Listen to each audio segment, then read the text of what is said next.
ऐसा बहुत शुक्रिया आपके वक्त का। सर, कल वाले फैसले को तो हम लोग डिस्कस करेंगे ही तफसीली, लेकिन ये बताएगा कि उस फैसले के बाद तो पाकिस्तान पीपल्स पार्टी के लिए भी होप्स हाई हो चुकी हैं कि जिस तरह से उन्हें फौरी तौर पर रिलीफ दिया गया है, और इसी तरीके से इंसाफ पाकिस्तान पीपल्स पार्टी को भी मिलेगा जुल्फिकार अली भुट्टो केस में। मेरे ख्याल में उससे ज्यादा चांसेस हैं, क्योंकि जो पहली वो गई है फैसला आया है वो तो एक पिटीशन पर आया है, एक दरखास्त पर आया है। इसके लिए बाकायदा सदारती रेफरेंस भेजा गया है और ये बात उठाई गई है कि वहां पर एक जज के इस कहने से कि जनाब हमने दबाव में फैसला किया है तो ये फैसला गलत हो जाता है, लिहाजा अदालत उसको फिर देखे कि इस मामले में अदालत ने क्या, अदालत की तरफ से क्या गलती हुई थी। तो ये तो एक साफ क्लियर मामला है। वो मामला जो है वो सदारती रेफरेंस नहीं था, वहां एक दरखास्त गई और दरखास्त पर फैसला हो गया है। फैसला ठीक हुआ, फैसला का नतायज भी ठीक है, लेकिन उसके लिए तरीक़ेकार कौन सा था, मुझे ये बात अभी तक समझ नहीं आ रही है। जब किसी मामले में सुप्रीम कोर्ट खुद फैसला कर ले और उसके बाद रिव्यू को भी मुस्तरद कर दे तो फिर उसके बाद नए सिरे से केस कैसे खोला जा सकता है। मगर फिर भी खुला और ये हो गया है फैसला। क्योंकि ये हो गया है, अभी हमें इसको अपनी एक रिवायत के तौर पर, एक अदालती नज़ीर के तौर पर इस्तेमाल करना होगा कि जब अदालतें फैसला कर दें, जब उनके बाद उनका रिव्यू भी मुस्तरद हो जाए तो उसके बाद भी केस को खोला जा सकता है।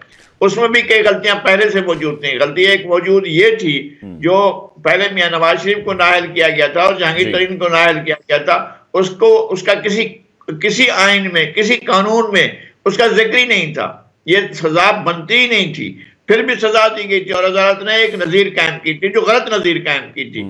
अब वो नजीर को इस्लाह कर दी गई है, तो अब इसको क्लोज कर देना चाहिए, इससे आगे बढ़ना चाहिए। तो फिर लगातार साहब क्या हम ये कहें कि अदालतों ने अब खुद एहतसाबी का अमल शुरू कर दिया है, लेकिन वो जो फैसले पहले लिए गए जिससे पाकिस्तान का जो फ्यूचर है वो 6 साल दांव पर लगा रहा, उसकी अकाउंटेबिलिटी कौन करेगा, उनसे सवाल कौन करेगा जिन्होंने ये फैसला दिया था?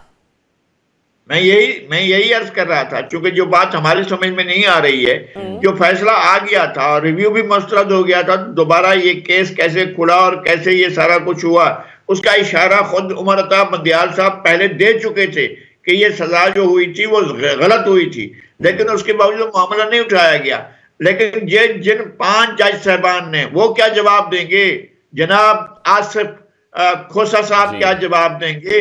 जनाब जो और दीगर जज साहबान थे, और अब भी एक जज साहब मौजूद हैं, उसी कोर्ट में मौजूद हैं, इसी कोर्ट में, सुप्रीम कोर्ट में मौजूद है, जिन्होंने नवाज शरीफ साहब को नाअहल किया था और वो तो सुपरवाइजिंग जज के तौर पर भी उन्होंने काम किया था।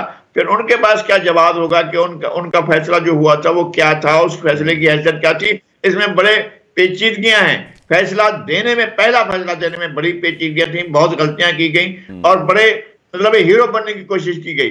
और वहां पर नावल पढ़े गए, मारियो पुजो का नावल पढ़ा गया। एक जज साहब ने जो है जस्टिस आसिफ सईद खोसा ने पूरा नावल दोहराया और डॉन गॉडफादर कहा। फिर दूसरे जज साहब जो अशमा साहब थे, उन्होंने तो बाकायदा लोगों को जो वो उनका सिसिलियन माफिया कहा। तो ये सब कुछ कहा गया था। तो अब बताएं, ये जब ये फैसले की ये हैसियत रह गई थी कि जनाब जब ये दोबारा खुला, फिर ये कि कौन सा आपने मैकेनिज्म कौन सा अख्तियार किया था, कौन सा अदालती मैकेनिज्म था जिसने इस केस को दोबारा खोला और दोबारा फैसला दिया गया है। तो ये एक और मिसाल कायम हो गई है कि एक फैसला जो पार्ट एंड पार्सल हो। लेकिन लगातार साहब फिर सबसे मुश्किल बात तो यही है और सबसे मुतनाज़ा बात भी यही है कि जिन लोगों ने भी इस तरह के फैसले दिए हैं उन पर कभी किसी ने हाथ नहीं डाला, उनसे कभी किसी ने सवाल नहीं किया, वो तो इस मुल्क में भी नहीं रहते। यही है बस। अब अगर फैसला देने वालों से ये पूछा जाए तो साकिब निसार साहब ने फैसला दिलवाया था या दिया था? साकिब निसार उसका हिस्सा नहीं थे, उसका हिस्सा तो जस्टिस एजाज अफजल थे, जस्टिस एजाजुल एहसन थे, जस्टिस हशमत सईद थे, जस्टिस आसिफ सईद खोसा थे, जस्टिस गुलजार थे, जस्टिस आसिफ सईद खोसा साहब भी इसमें शामिल थे। लेकिन फिर बात यहाँ पर भी आती है कि ना सिर्फ उनके ऊपर हाथ डालना चाहिए और बल्कि दूसरा ये भी कि सर अब सुप्रीम कोर्ट की जो क्रेडिबिलिटी है कि उस पर एक बहुत बड़ा सवाल ये निशानी लगे है। एक आम आदमी की हैसियत से अगर हम देखें तो पहले लिए हुए फैसले अगर आज उनको दोबारा से ओवररूल किया जा रहा है, उनके ऊपर पिटीशन फाइल होती है, फिर दोबारा से कहा जाता है कि नहीं वो फैसला गलत था, तो आज जब मजीद दीगर केसेस के हवाले से फैसले आएंगे तो क्या अवाम, ये बाकी के लोग या कोई और पार्टी उस चीज को तस्लीम करेगी? नहीं, मैं कहता हूं कि अब आपके पास एक और कोड बनानी पड़ेगी। ये नहीं है। अगर सुप्रीम कोर्ट का हतमी फैसला हो जाता है, सुप्रीम कोर्ट एक तो ट्रायल कोर्ट नहीं है, बाकायदा सुप्रीम कोर्ट ने ट्रायल कोर्ट के तौर पर इस मुकदमे को चलाया था। वो नहीं थी ट्रायल कोर्ट।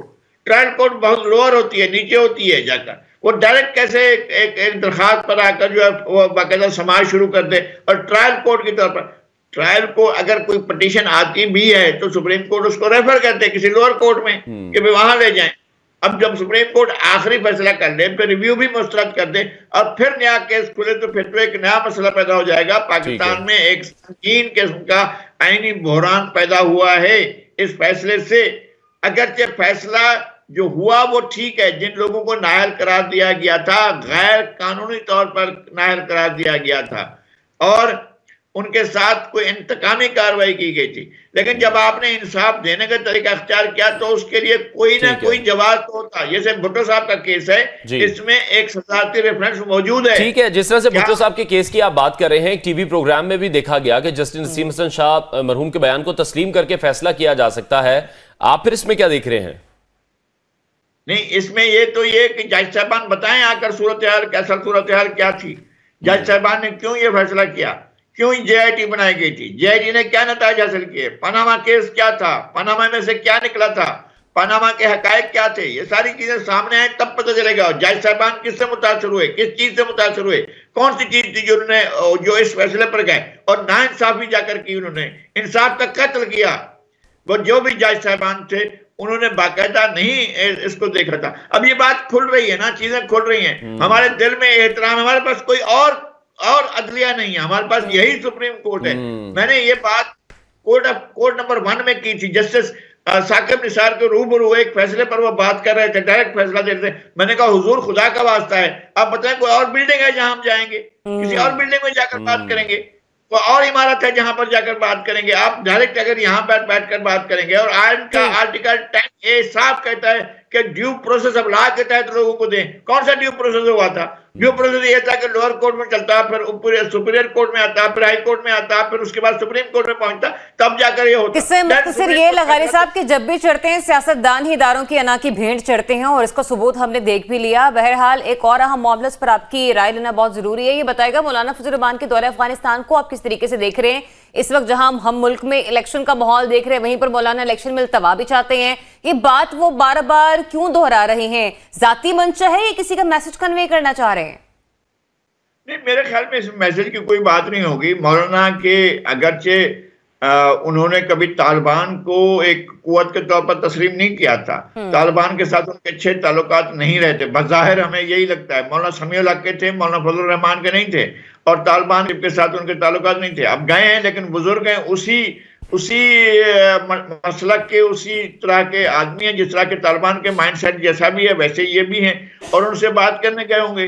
कम से कम ये बात करने होंगे कि भाई अपने ये जो तालिबान आपके पास बैठे हुए पाकिस्तानी तालिबान, इनको कंट्रोल करें और इनको हमारे ऊपर हमला करने से रोकें। हो सकता है कि ये बात हो, मुझे नहीं मालूम कि वो किस सिलसिले में किस एजेंडे के तहत गए।